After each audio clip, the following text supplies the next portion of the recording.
नमस्कार, स्वागत है आपका जी मध्य प्रदेश छत्तीसगढ़ देख रहे हैं आप। मैं हूं शिवांगी द्विवेदी आपके साथ और इस वक्त की सबसे बड़ी खबर है कि ठंड का येलो अलर्ट जारी किया गया है। देखिए, मौसम विभाग ने यह अलर्ट जारी किया है और दिल्ली, पंजाब, हरियाणा में ठंड और ज्यादा बढ़ती नजर आएगी। वहीं उत्तराखंड, राजस्थान में सर्दी का सितम देखने को मिलेगा। कई राज्यों में शीतलहर चलने का भी अनुमान मौसम विभाग की तरफ से जताया गया है, यानी कि और ज्यादा लोगों की मुश्किलें बढ़ती हुई नजर आएंगी। तमाम राज्यों में ठंड का येलो अलर्ट जारी किया गया है। बात करें दिल्ली, पंजाब, हरियाणा की, तो यहां पे ठंड और बढ़ती हुई नजर आएगी। वहीं उत्तराखंड और राजस्थान में सर्दी का सितम देखने को मिलेगा। तापमान और ज्यादा गिर सकता है। वहीं कई राज्यों में शीतलहर चलने का भी अनुमान जताया गया है, यानी कि उत्तर भारत ठंड की चपेट में पूरी तरीके से नजर आएगा। तो भारत के उत्तरी राज्यों के लिए मौसम विभाग हर दिन एक अलर्ट जारी कर रहा है। दिसंबर के आखिरी हफ्ते में ठंड ने देश के लोगों को ठिठुरने पर मजबूर कर दिया है। अब भारत के अलग अलग राज्यों से आई कपकपाती ठंड पर हमारी ये रिपोर्ट देखिए। भारत में अब ठंड का कहर शुरू हो गया है। कई इलाकों में बर्फबारी के साथ कड़ाके की ठंड ने साल के आखिरी हफ्ते लोगों को ठिठुरने पर मजबूर कर दिया। देश के हर कोने से इस वक्त कुछ ऐसी ही तस्वीरें सामने आ रही हैं। दिल्ली में फिलहाल मौसम का ऑरेंज अलर्ट जारी है। वहीं श्रीनगर में डल झील में हर दिन बर्फ की परत जम रही है। गुलमर्ग में जहां झरने का पानी जम गया, तो वहीं माउंट आबू में भी बर्फ की पतली परत जमने लगी है। इसी के साथ पहाड़ी इलाकों में भी ठंड ने मुश्किलें बढ़ाई हैं। देहरादून भी सर्दी की ठिठुरन से ठिठुर रहा है, तो साल के अंत में छुट्टियों का लुत्फ उठाने के लिए लोगों की भीड़ शिमला पहुंच रही है। जम्मू कश्मीर के गुलमर्ग में न्यूनतम तापमान -5.6 डिग्री सेल्सियस तक पहुंच गया। यहाँ द्रास झरने का पानी जमने लगा है। बर्फ से जमी हुई झील को देखने के लिए सैलानी दूर दूर से पहुंच रहे हैं। कुछ ऐसा ही हाल श्रीनगर का है। यहाँ तापमान 3 डिग्री तक पहुंच गया है। डल झील की इन तस्वीरों में आपको शायद कुछ अलग ना दिखे, लेकिन जैसे ही नाव के साथ झील के करीब पहुंचते हैं, तब हमें यहाँ झील के पानी में बर्फ की पतली सी परत दिखाई देती है। इसी तरह राजस्थान में भी जब लोग सुबह सोकर उठे, तो उन्हें अपनी गाड़ियों पर बर्फ की परत दिखाई देती है। राजस्थान के सीकर जिले में तो तापमान -1.5 डिग्री तक लुढ़क गया और फिर खेतों में भी बर्फ की परत जमने लगी। वैसे राजस्थान अपनी गर्मी के लिए जाना जाता है, लेकिन यहाँ सर्दी भी लोगों को खासा परेशान करती है। माउंट आबू में पारा 0.5 डिग्री सेल्सियस दर्ज किया गया। यहाँ भी रात के वक्त खुले में रखी टेबल पर बर्फ जम गई। फिलहाल दिल्ली, हरियाणा, उत्तर प्रदेश, पंजाब और राजस्थान में ठंड लोगों को परेशान करती रहेगी। मौसम विभाग का अनुमान है कि इन राज्यों में 20 डिग्री से ज्यादा तापमान नहीं होगा। देश के हर कोने में अब रात होते ही लोग अलाव जलाना शुरू कर रहे हैं। ब्यूरो रिपोर्ट, जी मीडिया। तो वहीं मध्य प्रदेश में भी ठंड के तेवर लगातार देखने को मिल रहे हैं और दिखना भी शुरू हो गए हैं। ठंडी हवा के चलते यहां पर कई इलाकों में लोगों की मुश्किलें बढ़ती जा रही है। कई जिलों के तापमान में गिरावट दर्ज की गई है। ग्वालियर की बात करें, नौगांव की बात करें, तो यहां पर 4 डिग्री तक तापमान दर्ज किया गया है। वहीं आगे जबकि ज्यादातर जिलों में 11 डिग्री तक तापमान न्यूनतम दर्ज किया गया है। मौसम विभाग के मुताबिक ग्वालियर, छतरपुर समेत कई जिलों में शीतलहर के आसार है। प्रदेश में 2 से 3 दिन तक ठंड और भी ज्यादा बढ़ सकती है। तो वहीं छत्तीसगढ़ में मौसम का मिजाज लगातार बदल रहा है। प्रदेश में न्यूनतम तापमान में बढ़ोतरी की संभावना है।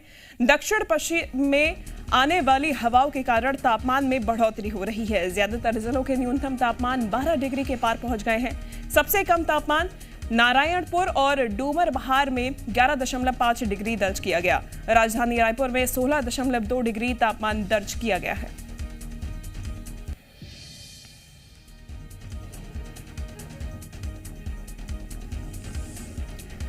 चलिए ज्यादा जानकारी लेंगे जी मीडिया संवाददाता आकाश द्विवेदी भोपाल से, करतार मुरैना से, दतिया से हमारे साथ मनोज जुड़ गए हैं और शिखर देवांगन रायपुर से तस्वीरें दिखाएंगे। आकाश, सबसे पहले आप ही का रुख करूंगी। राजधानी भोपाल में फिलहाल धुंध तो नहीं है, लेकिन गलन फिलहाल बनी हुई है। लोगों की क्या स्थिति? देखिए, ठंड हवाओं के चलते प्रदेश के कई जिलों में जो तापमान है वो गिरा है और भोपाल में भी यही स्थिति है। अधिकतर जिलों का जो तापमान है 11 डिग्री सेल्सियस तक न्यूनतम तापमान पहुंचा और ग्वालियर, छतरपुर जैसे शहरों में शीतलहर के आसार भी हैं। भोपाल में लोग देखिए आग का सहारा ले रहे हैं और इसके साथ ही चाय का लुत्फ भी उठा रहे हैं। दिसंबर आखिरी समय में है, कितनी ठंड अब तक क्या महसूस कर रहे हैं? इस समय तो ठंड काफ़ी बढ़ गई है, 2 दिन से ठंड बढ़ गई है, काफ़ी बढ़ गई है। अब इसके पहले भी थोड़ा नॉर्मल ठंड थी क्योंकि बादल थे। अब क्या 2 दिन से थोड़ा ठंड बढ़ गई, तो अब आप आग का सहारा भी लेना पड़ रहा है? अब आग का सहारा लेना हमें पड़ रहा है। देखिए, 2 दिन से ठंड बढ़ी है। 2 दिन के पहले तक जो ठंड की स्थिति थी वो बहुत सामान्य थी और अब लोग आग का सहारा ले रहे हैं। दादा, कितनी ठंड पड़ रही पिछली बार के मुकाबले इस बार? अरे अच्छी ठंड पड़ रही है इस बार अच्छी ठंड पड़ रही है। हाँ, पड़ रही है। तो देखिए, जो तमाम लोग हैं वो इस वक्त आग का सहारा ले रहे हैं और मौसम विभाग के अनुमान है कि पिछले 48 घंटे जो बीते हैं, इसके अलावा अब अगले 48 घंटे में मौसम के विशेष परिवर्तन के अनुमान नहीं है, लेकिन 2 से 3 दिनों बाद मौसम में और परिवर्तन होगा और तापमान में गिरावट दर्ज की जाएगी, यानी कि ठंड और बढ़ेगी। क्योंकि लगातार जो ठंडी हवाएं प्रदेश में आ रही हैं उसकी वजह से ठिठुरन बढ़ी है और कई ज़िले ऐसे हैं जहां पर शीतलहर चलने के आसार हैं। दतिया है, इसके अलावा छतरपुर है, ग्वालियर है, इन जगहों पर शीतलहर का अनुमान है, लेकिन अभी अधिकतर ज़िले जो हैं वहां पर मौसम शुष्क बना हुआ है। बिल्कुल आकाश, करतार मुरैना में 6 डिग्री तक न्यूनतम तापमान जा रहा है। यहाँ पे प्रशासन की तरफ से क्या व्यवस्थाएं की गई हैं? अगर मुरैना की बात की जाए तो तापमान में गिरावट लगातार देखने को मिल रही है। 6 डिग्री न्यूनतम तापमान पहुंच गया, अधिकतम तापमान 21 डिग्री यहाँ दर्ज किया गया है। प्रशासन की बात की जाए तो नगर निगम यहाँ किसी प्रकार की व्यवस्था करता हुआ दिखाई नहीं देता। यहाँ जो अलाव है खुद से लोग जला रहे हैं। मेरे पीछे आप देख सकते हैं, लोगों ने खुद से गलियों घरों में के बाहर अलाव जला रखे हैं और ठंड से बचने का उपाय यहाँ कर रहे हैं। लेकिन प्रशासनिक अमले की बात की जाए तो किसी प्रकार की व्यवस्था यहाँ पहले भी नहीं हुई, अभी भी नहीं। केवल कागजों में वो जो अलाव की व्यवस्था है और ठंड से बचाव की व्यवस्था है वो करता है। यहाँ अगर बात की जाए तो जो कोहरा है उसकी भी दस्तक देखने को मिली है। जो एबी रोड NH3 है उस पर कोहरे की दस्तक देखने को मिली है। लगातार वहाँ जो विजिबिलिटी है वो कम हुई है।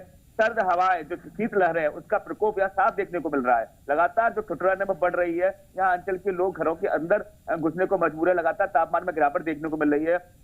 अगले 7 दिनों की बात की जाए तो लगातार तापमान है वो और गिरेगा और शीतलहर यहाँ चलने की संभावना बताई गई। जिस तरीके से मौसम विभाग बता रहा है कि लगातार जो उत्तर भारत का जो जम्मू कश्मीर में बर्फबारी हो रही है, वहाँ शीतलहर चल रही है, उसका असर यहाँ मुरैना और ग्वालियर में देखने को साफ दिखाई दे रहा है। बिल्कुल, और लगातार लोगों की भी मुश्किलें उतनी ही बढ़ती जा रही हैं।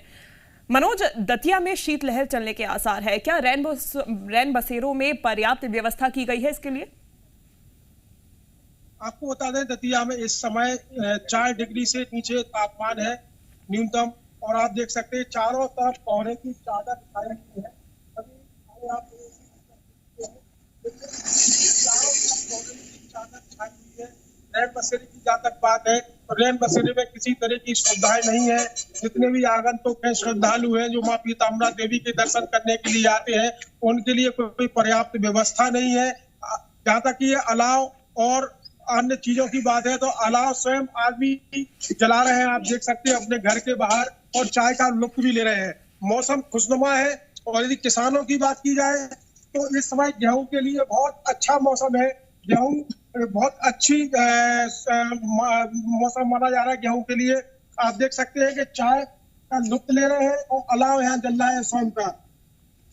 मौसम क्या लग रहा है आपको? मौसम बहुत अच्छा है। है कि हमारे यहाँ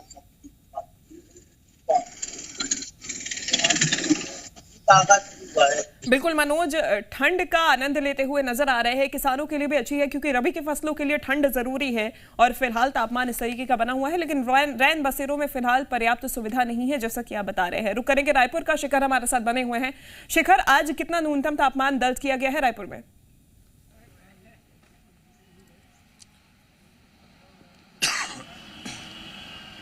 में देखने को मिल रही है, क्योंकि जिस तरह से दक्षिण और पश्चिम की ओर से जो हवाएं आ रही हैं उसका प्रभाव छत्तीसगढ़ में पड़ रहा है।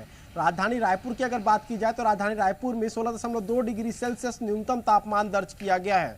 लेकिन प्रदेश के जो अन्य जिलों की अगर बात की जाए तो अन्य जिलों में भी तापमान में बढ़ोतरी देखने को मिली है। सामान्य से 2 से 3 डिग्री ऊपर जो है तापमान चला गया है। फिलहाल गुलाबी ठंड का एहसास पूरे प्रदेश भर में हो रहा है, लेकिन जिस तरह से उत्तर की ओर से ठंडी हवा आ रही थी उससे प्रदेश में ठिठुरन की स्थिति थी वो फिलहाल बनती नजर नहीं आ रही है। कुछ लोग हमारे साथ मौजूद हैं, इनसे ही बात करेंगे कि किस तरह से जो है ठंड देख रहे हैं इस बार, क्योंकि बीते साल भी अच्छे ठंड पड़े थे, इस बार जो है ठंड का एहसास जो है वो कम होने लग गया है। इस बार भी अच्छी ठंड पड़ रही है। पिछले 2-3 दिन पहले बहुत ज़्यादा ठंड थी, अभी थोड़ी ठंड कम हुई है और अभी गुलाबी ठंडी है। इसमें हमें अच्छा महसूस हो रहा है और घूमने में, वॉक करने में बहुत अच्छा महसूस हो रहा है। बिल्कुल, लोगों को घूमने में अच्छा महसूस हो रहा है क्योंकि गुलाबी ठंड है।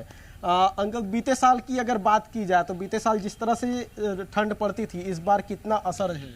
ठंड जो है ना उसका कोई रेगुलर चल नहीं रहा है। 2-4 दिन ठंड रहती है, फिर गर्मी हो जाती है, फिर ठंड रहती है, फिर गर्मी हो जाती है। हम यहाँ रोज़ आते हैं 7:30 बजे, 8 सवा 8 तक पहले वॉक करते हैं, उसके बाद हमको बहुत गर्मी महसूस होती है। ऐसे लगता है कि छाँव में बैठ जाएं और धूप मतलब तेज लगने लगती है। बिल्कुल, मौसम का जो अलग अलग जो रूप है वो प्रदेश में देखने को मिल रहा है। जो बिल्कुल शिखर, जैसे कि मैं देख सकती हूँ कि धूप भी फिलहाल यहाँ पे खिली हुई है और लोगों को भी आनंद आ रहा है इस गुलाबी ठंड में। जबलपुर से हमारे साथ जी मीडिया संवाददाता अजय दुबे जुड़ गए हैं। अजय, जबलपुर में शीतलहर चल रही है, आगे आने वाले दिनों में तापमान और कितना गिर सकता है यहाँ पे? बिल्कुल बता दें कि जबलपुर में भी लेट ही ठंड ने दस्तक दिया है, क्योंकि दिसंबर माह में जिस तरह से दिसंबर के मध्य में ठंड अधिक होता है, लेकिन अब अगर आप बात करें तो अब बादल छटा हुआ है और जबलपुर में भी ठंड ने दस्तक दे दी है। रात की बात करें तो 9 से 10 डिग्री सेल्सियस दर्ज किया गया है और दिन का तापमान में बढ़ोतरी कुछ दिनों से जरूर देखा जा रहा था, क्योंकि साफ तौर पर है जैसे बादल थे इसी वजह से ठंड नहीं थी। लेकिन आज की बात करें तो शीतलहर के साथ हाड़ कपाने वाली यहाँ पर ठंड है और लोग सुबह ही, हम लोग भी अभी पार्क में मौजूद है, यहाँ पर लोग सुबह से ही टहलने निकल रहे हैं। लेकिन साफ तौर पर जिस तरह से अक्टूबर माह में मानसून 15 से 23 अक्टूबर तक चलना था, तो लेट लतीफी मानसून के चलते जो है पश्चिमी जो विक्षोभ बनते थे वो इस बार कमजोर हैं। यही वजह है कि लेट ठंड ने दस्तक दी है। लेकिन मौसम विभाग ने साफ कर दिया है कि 2023 का जब आगाज होगा तो कड़ाके की ठंड भी होगी जबलपुर में और शीतलहर भी इसी तरह चलती रहेगी। बिल्कुल, यानी कि 2023 की शुरुआत कड़ाके की ठंड के साथ होती हुई नजर आएगी। धन्यवाद आप सभी का फिलहाल तमाम जानकारी और तस्वीर हम तक पहुंचाने के लिए। आगे बढ़ेंगे। उत्तर से चल रही बर्फीली हवा से उज्जैन में तापमान में गिरावट दर्ज की गई है। बीते 5 दिनों में तापमान में 6.2 डिग्री की गिरावट हुई है, जिससे अचानक सर्दी बढ़ गई है। बीते 2 दिन से ठंड का खासा असर देखने को मिल रहा है। सुबह देर तक घना कोहरा देखने को मिला है। लोग ठंड से बचने के लिए अलाव का सहारा ले रहे हैं। ठंड से जनजीवन भी पूरी तरीके से अस्त व्यस्त हो गया है। वहीं मजदूरों पर ठंड मुसीबत बनकर टूटी है। कड़ाके की ठंड में मजदूरों को फुटपाथ पर सोना पड़ रहा है, उसके लिए वो मजबूर है। उत्तर पूर्वी हवाओं का असर मध्य प्रदेश के कई जिलों की ओर अब रुख कर गया है। आप साफ देख सकते हैं तस्वीरों में जो राहगीर है उन पर इसका कोई असर नहीं है। कुछ राहगीर भी हम उनसे बात करें। सर, सुबह सुबह मॉर्निंग वॉक पे निकले, कड़क ठंड है, क्या कुछ कहना चाहेंगे? सर, मॉर्निंग वॉक पे जाना तो अच्छा होता है, ठंडे तो ठीक है जी। लोग अलाव जलाकर भी अपनी ठंड भगा रहे हैं। हाँ, अलाव जला के भगा सकते हैं ठंड जी। सर, आप भी निकले सर? हाँ सर जी। इससे फिजिकली और मेंटली दोनों प्रकार का स्ट्रॉन्गनेशन मिलती है इससे, और नेचुरल जो इम्यूनिटी पावर होता है उसका संसार में कोई विकल्प नहीं है। आप कितनी ही स्टिमुलेट ले लें, लेकिन अल्टीमेटली आपको नेचुरल बूस्टर पे आना ही पड़ेगा और इससे अच्छा नेचुरल बूस्टर कोई हो ही नहीं सकता। लेकिन नेचुरल बूस्टर की ओर लोग बढ़ना चाह रहे हैं। और एक सर और है, सर मॉर्निंग वॉक पर निकले, आप काफी स्पीड में भी थे। सर, क्या कुछ कहना चाहेंगे? लोगों को क्या संदेश? नहीं, बहुत बढ़िया लगता है सर सुबह सुबह रनिंग करने में, और जो पसीना निकल रहा है और जो एनर्जी आती है पूरे दिन काम करने में मजा आते हैं। बिल्कुल, बहुत बढ़िया लगता है सुबह सब रनिंग करने आते हैं। तो देखिए, कड़क ठंड में भाई साहब को पसीना आ रहा है और ये एक बड़ी ताज्जुब की बात है कि सुबह सुबह वो सैर पे निकले हैं और एक खास संदेश भी बाबा महाकाल की नगरी से लोगों को देना चाह रहे हैं कि तमाम लोग अपनी सेहत का खास ख्याल रखें और अपने आप को बूस्टर करने के लिए इस कड़क ठंड में सुबह सुबह सैर पर निकलें और ठंड से बिल्कुल ना घबराएं। उज्जैन से